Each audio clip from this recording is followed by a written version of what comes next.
Good morning, viewers. You're now watching Hornbill TV. SP Chief Akhilesh Yadav alleged that the sanctity of Ayodhya and the ideals of Lord Ram have been compromised for political interests. He claimed theft from religious offerings is a grave sin and accused the BJP of shielding those involved, questioned the police over not acting on opposition complaints, and alleged that CDRS of temple staff would reveal links to the BJP. प्रभु श्री राम मर्यादा पुरुषोत्तम राम जिन्होंने मर्यादा हमें दी समाज को, उस मर्यादा को इन्होंने तोड़ मरोड़ करके अपने स्वार्थ में न जाने क्या क्या किया है।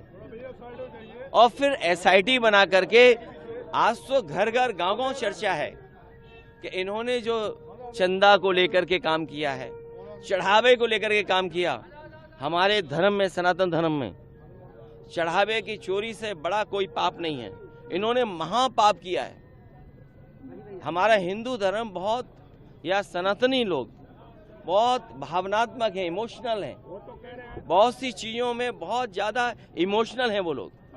सोचिए, महापाप किया इन्होंने। ये लोग तो कह रहे हैं हम कार्रवाई कर रहे हैं और आप लोग निशाना साध रहे हैं, आप लोग इस पर राजनीति। छोटों पे कार्रवाई करना और जिन्होंने जिम्मेदारी दी, जिम्मेदारी जिन पे थी और जिम्मेदारी जिन पे थी, क्या कार्रवाई हुई है, क्या समाज या देश जाना है। और फिर इतना बड़ा सवाल खड़ा हो जाना। अभी गिनती नहीं पता लग पा रही है, गिनती हर दिन नई चीज निकल के आ रही है। अभी तो एक चीज ऐसी निकल करके आई है, कभी पूर्व नहीं, अभी भी हैं वो, एक बड़े पद पे हैं, उन पे भी वही केस था, पर्ची छपवाने का। एक बड़े नेता हैं बीजेपी के, उन पे भी केस था कि उन्होंने चंदे के लिए फर्जी बनाया था, वो कट्टा छपवा लिया था, पर्ची छपवा ली थी, मैं नाम नहीं ले रहा हूं। अब वही निकला है कि वहां पर एक इस तरह की व्यवस्था भी थी। अब सोचिए कितनी परत के बाद परत निकल रही है चीजों की। ये दुख देने वाली हैं। और केवल ये हमारे देश की छवि नहीं, इससे जो निवेश आना था, जो निवेश भारत में आना था, उसको भी अब आने से रोक देंगे लोग। अखिलेश जी, चंपत राय को नीचे के तरीके से दिया गया, एसआईटी की रिपोर्ट में जिक्र नहीं है, क्या लगता है उनको बचाया जा रहा है? कोषाध्यक्ष का भी इस्तीफा होना चाहिए, क्योंकि कोषाध्यक्ष भी इस मामले में कहीं न कहीं बचते नजर आ रहे हैं। और विपक्ष पे एफआईआर, और विपक्ष की एफआईआर नहीं लिखी जा रही। विपक्ष पे एफआईआर, विपक्ष की पे एफआईआर और विपक्ष की एफआईआर लिखी जा रही है। बात एक व्यक्ति की नहीं है, बात एक व्यक्ति की नहीं है। सुन रहे, वो पीछे हट रहे हैं कुछ लोग। कह रहे थे कि हम कितनी बार फोन मिलाए हैं, 980 बार, 980 बार, 980 बार फोन किया हम लोगों ने। सोचिए आप, इसका मतलब ये है कि जो मंदिर परिसर में जो लोग थे, मंदिर परिषद में जिन लोगों को काम मिला हुआ था, उनके सबके सीडीआर निकाले जाएं। और जिस समय सीडीआर निकलेगा तो 99.9% सब भाजपा ही निकलेंगे। और उस समय भाजपा में जो तो भगदड़ मचेगी, उसकी आप कल्पना नहीं कर सकते हैं। और भगदड़ तो अभी शुरू हो गई है, बहुत सारे लोग संपर्क अभी से करने लगे हैं। तो भगदड़ भाजपा में मची हुई है, इसका इनके पास कोई जवाब नहीं है। प्रधानमंत्री शांत हैं और Professor Dr. Neeraj Nischal of AIIMS Delhi said monsoon brings seasonal illness such as dengue, and while infections cannot always be prevented, their spread can be reduced through preventive measures. He stressed that in dengue, low platelet count alone is not the main indicator of severity. Warning signs include bleeding, persistent abdominal pain, and fluid accumulation, with plasma leakage from blood vessels posing the greatest risk. देखिए, monsoon एक मैं कहूँगा welcoming season होता है, क्योंकि आपको Delhi, specially Delhi जैसे जगह की गर्मी से हमें एक रिलीफ मिलता है। But at the same time हर साल हम इस सीजन में कुछ स्पेसिफिक बीमारियां देखते हैं जो प्रिवेंटेबल हैं, बट अनफॉर्चुनेटली हम उन्हें प्रिवेंट नहीं कर पाते हैं।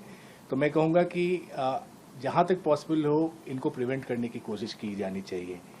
डिफरेंट टाइप ऑफ बीमारियां हो सकती है, कुछ होती हैं जो सेल्फ लिमिटिंग होती है, जैसे आपने डेंगू की बात की, एक प्रिवेंटेबल बीमारी है, बट होने के बाद इसमें सिम्टोमेटिक ट्रीटमेंट, सपोर्टिव ट्रीटमेंट के साथ ये खुद से ही ठीक हो जाता है। बहुत ही माइन्यूट परसेंटेज ऑफ लोग होते हैं जिनकी आप बात कर रहे हो, जिनमें प्लेटलेट कम हो जाता है। मैं फिर कहूँगा प्लेटलेट इस बीमारी में बहुत इंपॉर्टेंट रोल प्ले नहीं करता है सीरियसनेस के मामले में। ऑफ कोर्स अगर किसी की ब्लीडिंग हो रही है, किसी को परसिस्टेंट पेट में दर्द है, जो है फेफड़े पेट में पानी भरना शुरू हो जाए, ये सब डेंजर साइन है। तो डेंगू में लोग प्लेटलेट कम होने के चलते नहीं, जो हमारे बॉडी में जो पानी है ब्लड वेसल से बाहर की तरफ सीप आउट करना शुरू कर देता है, एंड वो जो है हीमो कॉन्सेंट्रेशन के चलते जो है पेशेंट अल्टीमेटली ज़्यादा बीमार होता है और जानलेवा साबित हो सकता है। तो मैं कहूँगा डेंगू के पेशेंट्स में आप प्लेटलेट के पीछे न भागें, हीमो कॉन्सेंट्रेशन तो नहीं हो रहा है वो देखना बहुत ज़रूरी है। कोई और वार्निंग साइंस जैसे कि ऑफ कोर्स ब्लीडिंग होना, इरिस्पेक्टिव ऑफ प्लेटलेट काउंट, अगर ब्लीडिंग हो रहा है तो वो एक वार्निंग साइन है।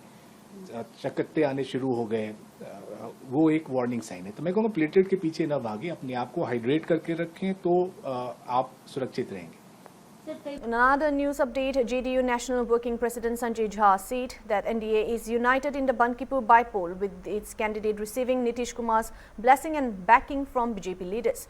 He criticized Rahul Gandhi over his UGC NET remarks, questioned the Congress party's political stance and accused the opposition of creating confusion while expressing confidence in the NDA's victory.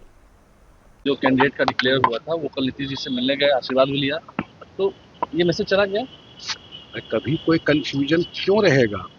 वो NDA के प्रत्याशी है, BJP के है, और जितने हम लोग एलआई हैं जेडीयू से लेके और जो हमारे 3 एलआई हैं, पांचों के वो प्रत्याशी है और आज उनका नॉमिनेशन है। सब पार्टी के लोग उनके नॉमिनेशन में रहेंगे, हमारे प्रदेश अध्यक्ष भी उनके नॉमिनेशन में रहेंगे। आज उनका नॉमिनेशन के बाद जो मीटिंग है उसमें हम सब लोग रहेंगे। तो एनडीए के प्रत्याशी है, लेकिन कन्फ्यूजन कभी था नहीं। तब तो राजनीति है, कुछ भी बोलने के लिए चुनाव में नहीं देखते हैं। इसलिए कल नीतीश जी से मिले हैं, नीतीश जी का पूरा आशीर्वाद है उनको, कहीं कोई कन्फ्यूजन नहीं। अब तो राहुल गांधी भी कह के नहीं आ रहे हैं पटना, दौरा क्या ये? राहुल गांधी जी को बिहार से कब लेना देना रहा? आप लोग बताइए, आप लोग भी पत्रकार हैं। SIR में घूम के गए, रिजल्ट के बाद कभी देखने भी आए यहाँ पर? उनको बिहार है, बिहारियों से क्या मतलब? इसलिए राहुल गांधी जी क्या बोलते हैं, क्या इसीलिए हाल देख रहे हैं कांग्रेस पार्टी का। आज कांग्रेस कहाँ है बांकीपुर चुनाव में? किसके साथ है? कुछ बोला है कांग्रेस? इंडिया गठबंधन है कि इंडिया गठबंधन उड़ गया, उड़ा ही हुआ है। तो कांग्रेस का तो पता ही नहीं किसके साथ, और ये एनडीए में ताक झांक कर रहा है। अरे एनडीए पूरा यूनाइटेड होके सरकार चला रहा है यहाँ पर, सम्राट चौधरी जी के नेतृत्व में। वो एनडीए के मुख्यमंत्री हैं।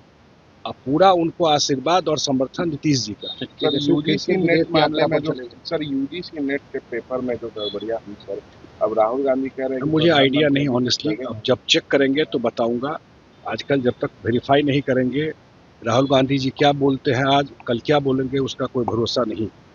लेकिन अगर कहीं सरकार ने आज तक अपफ्रंट सब चीज़ों को लिया है, मैं ये नहीं कहता हूँ कि सर अगर कहीं कोई गड़बड़ी होती है तो सरकार उस पर एक्ट करता है।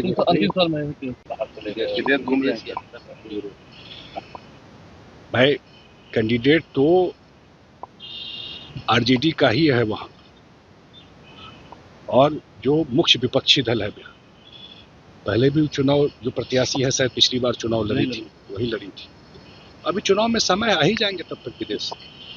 Prime Minister Modi and Australian PM Albanese reaffirmed their commitment to strengthening India-Australia ties through cooperation in tourism, critical minerals, clean energy and green technologies. Both leaders highlighted growing tourism, economic opportunities and a shared vision for deeper bilateral collaboration and investment. What is your biggest takeaway from today's speech? It was a great speech, great privilege to be here with Prime Minister Modi and Albanese. We're very excited about the India-Australia roadmap. The biggest takeaway is the opportunity for Australia and India, especially in the area of tourism, and we're really looking forward to really building on a firm base that we already have. So how will today's meeting help business between India and Australia? Can I go? I'll just grab, sorry. Sir, how will today's meeting help business between India and Australia? Oh, I think in the tourism context, it just reinforces the already very strong roadmap and pathway that we have. We have very significant international visitation from India to Australia. It's a really great Indian population that comes here, and we really look forward to welcoming them. So what new business opportunity do you see after today's meeting? Oh, I think we're seeing lots of great opportunity where India is going to increase the number of people coming to Australia. We love that. It's really exciting about that, and we love the shared culture we have in the sporting competition around cricket and all that sort of thing. So I think we just keep building on all of that, build the relationships, build the opportunity for tourism flows both ways from Australia and India. So do you expect more investment between India and Australia? Oh, absolutely. I think the interest is already very strong across many dimensions. And in a tourism context, we just keep seeing Indian tourism building and building all the time, and we're really excited about that. So what was the most important message for business leader today? Well, the most important message is the welcoming feeling between the two nations, the trust between the two nations, and the opportunity between the two nations to grow tourism and to grow wealth and to grow opportunity for each other. Thank you so much, sir. Sir, what is your biggest takeaway from today's speeches? Everything was so honest that it was resonating in my heart that we have a long way to go, and there's intent that we can do a lot together in both the corridors. So how will today meeting help business between India and Australia? I have tied up with a group called OMEX in India, and that is one of the ways to collaborate and have investments into India, into projects that are sponsored and supported by the DDA. And here as well, when people want to invest, I'm with the center, I'm able to help them to understand both the corridors and take it forward from there. So do you expect more investment between India and Australia? Of course I do, because there's intent, there's opportunity. We have a lot of opportunity in critical minerals, clean energy, green gas, as she spoke about. Manufacturing is the key thing. We can have sectorial investments, and the intent is what is required, real intent. There is a lot of passion that people have in both corridors, and they want to unite and collaborate. All we need to do is give them some direction. And what was the most important message for business leader today? The most important message was to get to the ground and work towards setting up goals for both the corridors. What's your biggest takeaway from today's speech? I think it's a fantastic speech by both the Prime Ministers, highlighting what is important for both Australia as well as in India. And particularly, Honorable Prime Minister of India has said very clearly what are the future directions. He said clean energy. He's also talked about nuclear programs where India and Australia can participate, and also renewables. And how I was particularly impressed how each state of India will be able to contribute to the Australia's economic growth by this collaboration in many sectors. So that is particularly very important to bilateral relations. And he has set a tone for the future direction and the future level of engagement, what is going to happen between Australia and India. And I look after Make with India, encouraging Australian companies to partner with Indian companies through Australia-India Business Council. And I'm also a proud Indian living in Australia for 35 years with proud Indian passport. Thank you, sir. Sir, what is your biggest takeaway from today's meeting? It's been fantastic to be here today and see the partnership and collaboration between India and Australia. From a tourism perspective, we're so excited about the future growth of tourism between India and Australia. We've had such growth from India over the last decade. It's been growing at 10% every year, and we know we're optimistic about the future growth for tourism. Sir, how will Prime Minister Modi visit help tourism between India and Australia? I think the spotlight this visit puts on the collaboration, the partnership between the two countries in terms of a tourism opportunity is fantastic. Sir, do you expect more investment, Indian visitor to Australia after this visit? We see such growth in opportunities ahead from Indian visitors coming across to Australia. We have 450,000 visit from India every year, and we see future growth opportunities coming through future investment and future interest in having a holiday here. We have an amazing diaspora community, almost 1 million here in Australia, and they really connect. The Speaker accused the Congress and Samajwadi Party of using Lord Ram and Sanatan Dharm for political purposes while alleging they have historically hurt religious sentiments. Not just that, but the Speaker condemned any misuse of temple donations, said investigations are underway and urged that faith should not be politicized. नहीं, मैं किसी के बयान पर कुछ नहीं कहना चाहता। आश्चर्यचकित हूँ, हतप्रद हूँ। आज वो लोगों के मुंह से मैं भगवान राम का नाम सुन रहा हूँ, सनातन का नाम सुन रहा हूँ, धर्म और आस्था के शब्दों को सुन रहा हूँ, जिनका पूरा इतिहास धर्म, सनातन और आस्था पर प्रहार करते हुए, उसे खंड खंड करते हुए, जिनके ऊपर आरोप नहीं रहा बल्कि यह स्थापित रहा कि जिनके हाथ प्रभु श्री राम के स्थल अयोध्या में राम भक्तों के लहू से सने रहे हों, जिनका इतिहास सदैव सनातन धर्म और आस्था पर लगातार प्रहार करने का रहा हो, जो अभी 1 माह पहले आस्था, सनातन धर्म और हमारे सनातन और धर्म के केंद्रों पर लगातार हास्यप्रद टिप्पणी करते हों, वो प्रभु राम की बात नहीं कर रहे हैं, बल्कि एक योजनाबद्ध तरीके से कांग्रेस और समाजवादी पार्टी के लोग आज ये हिमाकत कर रहे हैं कि हमारे सनातन को कमज़ोर करने के लिए, हमारी आस्था पर प्रहार करने का, हमारी भावनाओं पर चोट करने का एक कुत्सित प्रयास कर रहे हैं। लेकिन ऐसे लोगों को समझ लेना चाहिए, देश जागरूक है। देश के 100 करोड़ सनातनियों को, धर्म के मानने वाले लोगों को उनकी आस्था से कमज़ोर नहीं किया जा सकता। एक घटना घटी और मैंने कई मौके पर कहा कि हम जिस घर में रहते हैं, हम जो एक छोटी सी दुकान भी संचालित करते हैं व्यवसाय के रूप में, गड़बड़ियां वहाँ भी हो सकती हैं। सवाल इसका नहीं है कि गड़बड़ी हुई, सवाल उससे बड़ा है कि उस गड़बड़ी पर उत्तर प्रदेश सरकार ने क्या किया, उत्तर प्रदेश के मुख्यमंत्री जी का क्या स्टैंड रहा।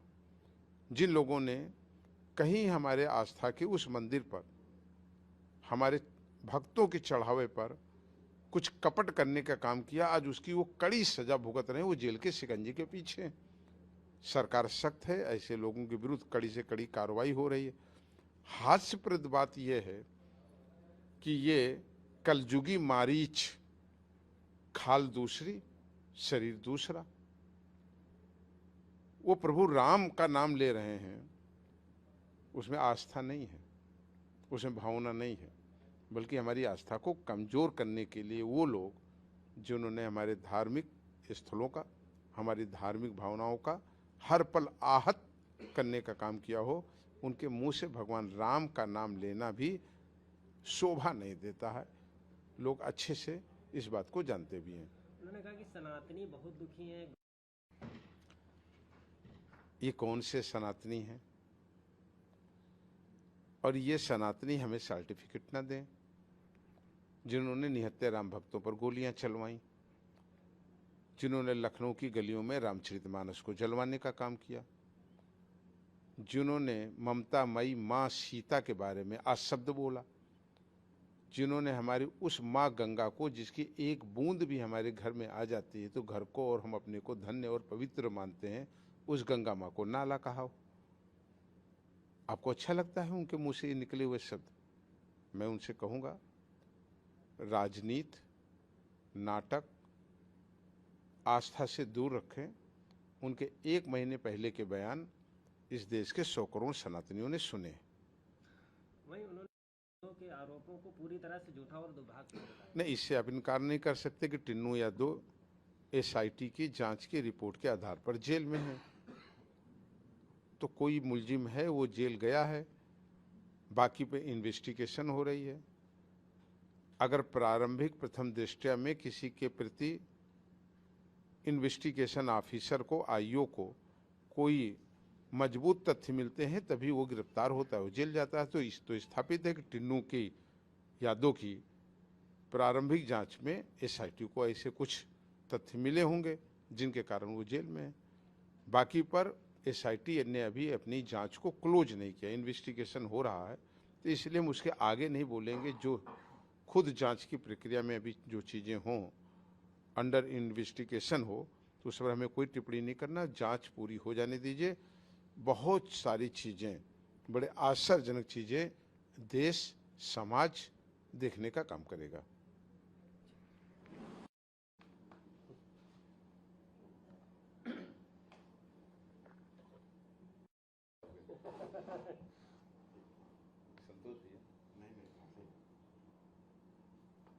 That's all for now. Thank you for watching Hornbill TV.